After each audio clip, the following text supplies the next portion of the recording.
Hello viewers, welcome to my channel. என் பயணம் உங்களுடன். இன்றைக்கி கோதுமை ரவையை வச்சு ரொம்ப ஈஸியாக டேஸ்டியாக ஹெல்த்தியான ஒரு ரெசிபி பார்க்க போகிறோம். நம்ம எந்த டம்ளரில் ரவை அளக்கிறோமோ அதே டம்ளரில் அரை டம்ளர் கடலைப்பருப்பு ஊற வச்சு, அதே டம்ளரில் 2 டம்ளர் அளவுக்கு நான் கோதுமை ரவை எடுத்திருக்கேன். இது மெஷின். இப்போ அரை டம்ளர் கடலைப்பருப்பு எடுத்திருக்கோம் இல்லையா, அதே டம்ளரில் 2 டம்ளர் அளவுக்கு கோதுமை ரவை எடுத்து இந்த மாதிரி வாணலியில் வறுத்துக்கலாம். வெறும் வாணலியில் எண்ணெய் ஊற்றக்கூடாது.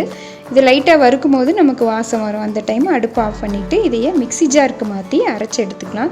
அரைச்சின்னா இப்போ ரொம்பவே அரைக்கக்கூடாது. ஒரு 2-3 தடவை அந்த பல்ஸில் வச்சு அடித்து எடுத்தால் போதும்.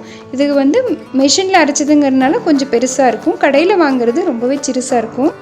பொதுவாக ரவைனாலே எல்லாருக்கும் அலர்ஜியாக இருக்கும். உப்புமானா யாரும் தொட மாட்டாங்க மேக்ஸிமம். ஆனால் இந்த மாதிரி டிஃப்ரெண்ட்டாக பண்ணி கொடுக்கும்போது அது எதை வச்சு செஞ்சுருக்கோன்னு தெரியாத அளவுக்கு ஒரு ஸ்நாக்ஸ் ரெசிப்பியாக கூட நம்ம கொடுக்கலாம். முக்கியமாக டயபெட்டிக் ஃப்ரெண்ட்லி ரெசிபின்னு சொல்லலாம்.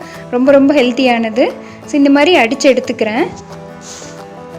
இப்போ மிக்ஸி ஜாரில் ஊற வச்சுருக்கிற அந்த கடலைப்பருப்பையும் கூடவே பார்த்திங்கன்னா ஒரு 3-4 வரமிளகாயை போட்டு அரைச்சி எடுத்துக்கலாம். தண்ணியாக அரைக்கக்கூடாது, விழுதாக அரைக்கணும். அடுத்து ஒரு வாணலியில் 2 ஸ்பூன் அளவுக்கு எண்ணெய் விட்டுட்டு கடுகு கூடவே சீரகம், கொஞ்சமாக உளுந்து பருப்பு போடுறேன். நான் இதுக்கு கடலைப்பருப்பு ஆட் பண்ணலை.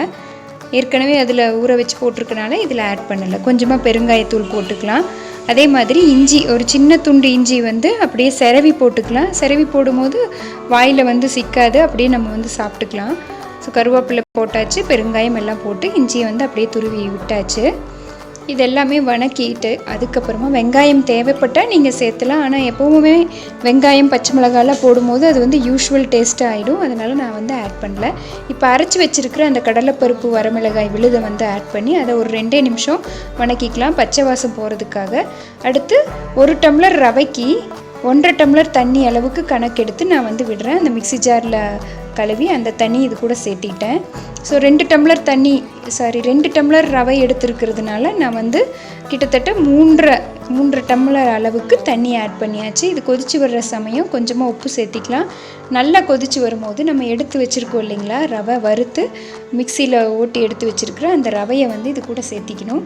ஒரு 2-3 நிமிஷம் இந்த விழுது வேகிறதுக்கு நம்ம டைம் கொடுத்துடலாம். இப்போ ரவையை ஆட் பண்ணியாச்சு. இப்போ நம்ம சேர்த்திருக்க இந்த ரவை அதிகமாக அந்த ரவையும் தண்ணியை உறிஞ்சிக்கிற அளவுக்கு தான் இருக்கும், நிறையா இருக்காது. நம்ம தண்ணியை அளவாக ஊற்றணும். 1 டம்ளர் ரவைக்கு 1.5 டம்ளர் தண்ணி. இப்போவுமே உப்புமாவுக்கு 2-2.5 விடுவோம் இல்லையா, இதுக்கு கொஞ்சம் கம்மியாக விட்டுக்கணும். ஏன்னா ஒரு 3 நிமிஷம் இப்படி நம்ம மீடியம் ஃப்ளேமில் வச்சு கலந்து ஃபுல்லாக அந்த தண்ணியை உறிஞ்சதுக்கப்புறமா அடுப்பை ஆஃப் பண்ணிடணும். அதுக்கப்புறமா ஒரு 1/2 கப் அளவுக்கு தேங்காய் துருவல் ஆட் பண்ணிக்கிறேன். தேங்காய் துருவல் அடுப்பு ஆஃப் பண்ணிவிட்டு ஆட் பண்ணால் போதும். இப்போ இதெல்லாம் கலந்துட்டு 1 ஸ்பூன் அளவுக்கு நெய் ஆட் பண்ணிக்கலாம். நெய் 1 ஸ்பூன் ஆட் பண்ணுறது அந்த டேஸ்ட்டையும் வாசத்தையும் என்ஹான்ஸ் பண்ணி கொடுக்கும்.